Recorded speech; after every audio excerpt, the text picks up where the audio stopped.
Bawat mag-asawa po at bawat pagsasama ay talagang dumaraan sa pagsubok. When faced with trials, we often ask, "Why Lord? Bakit naman kami pa? At bakit ngayon pa? Matatapos pa ba itong pagsubok naming mag-asawa?" The most important questions that we should be asking God is, "Lord, ano bang purpose mo sa pagsubok na to? Ano ba yung nais mong matutunan naming mag-asawa dahil sa pagsubok na to?"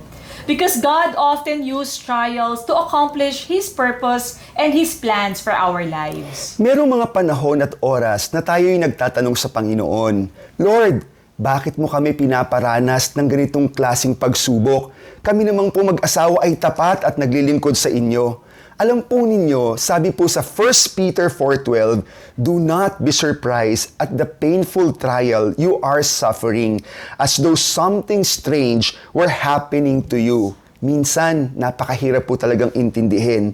Pero tandaan po natin na bawat pagsubok ay merong kalakip na layunin mula sa Panginoon.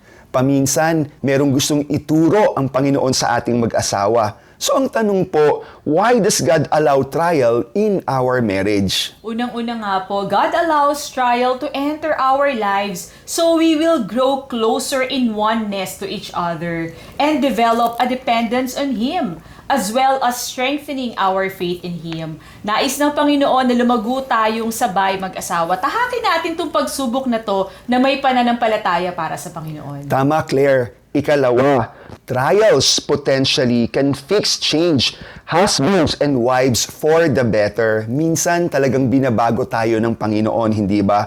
When couples are facing trials, fix your eyes on Jesus. They begin to see His faithfulness and His word take on a new meaning. Okay, number 3, trials allow us to become witnesses to others and be able to comfort others with the comfort that we have received from the Lord.